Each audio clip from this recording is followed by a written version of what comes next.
sendiri. Tapi menurut Pak Oscar kalau kan sekarang misal influencer itu kan suka tempelin brand-nya dengan nama gitu. Apakah itu actually harusnya nggak entitled, nggak connected gitu? Bisnis yang bagus? Mmm, Kalau eee, menurut saya kayak gini, ini saya dulu pernah belajar dari Alibaba. Alibaba. Salah satu orang yang menurut saya menginspirasi hidup saya itu adalah Jack Ma, ya. Jadi yang pertama kali dilakukan Indodax itu sama seperti di Alibaba. Kita membesarkan branding Indodax-nya, bukan Oscar-nya loh. Yang kita besarin pertama kali branding perusahaannya. Kenapa? Supaya Indodax namanya kuat, bagus. Tapi setelah namanya kuat, ada saat di mana-mana branding perusahaan itu tidak bisa menembus masyarakat tertentu, karena masyarakat akan lebih mudah percaya pada sosok. Kemudian yang harus dilakukan adalah direksi utamanya, yaitu saya, Oscar, saya harus melakukan branding pribadi untuk melengkapi apa yang tidak bisa di-approach sama Indodax. Memangnya apa yang nggak bisa di-approach sama Indodax? Karena ada konsumen yang tetap ingin melihat sosok, konsumen yang nggak cukup dengan cuma melihat brand perusahaan aja, dia perlu sosok muka gitu.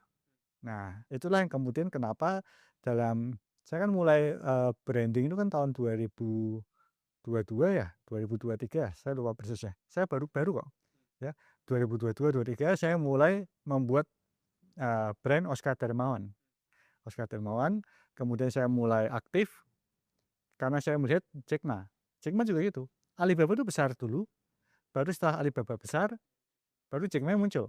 Nah, kalau Jack Ma-nya sudah muncul, kemudian mereka berdua melakukan marketing kan, untuk saling melengkapi. Dan Indodax juga gitu, Indodax dan Oscar Darmawan. Ya makanya, followers saya juga cukup besar loh. Tapi bedanya kalau Indodax kripto banget gitu kan, karena memang bisnisnya kripto. Kalau Oscar ya sesuka-sukanya Oscar lah, ngapain gitu. Iya. Iya, kadang kontennya bahasa apa? Iya, Iya, kadang kan tanya bahas Firaun gitu kan. iya. Tapi rame ya, bagus sih isinya sih. Iya, jadi karena begitu sudah makin besar, berkembang, makanya itu menjadi 2 entitas yang sama-sama saling mendukung lah. Nah, kembali ke pertanyaan Suli tadi, apakah memang harusnya dari awal kalau punya bisnis itu ngembangin personal branding? Menurut saya enggak. Kalau dari awal Indodax itu, langsung melakukan branding ke Oscar Darmawan, yang akan terjadi adalah branding perusahaannya nggak akan take off. Akan kena overshadow daripada brandingnya Oscar Darmawan. Kenapa? Karena menjual nama selalu lebih mudah daripada menjual perusahaan. Tapi kalau kita sudah jualan pakai nama dari awal,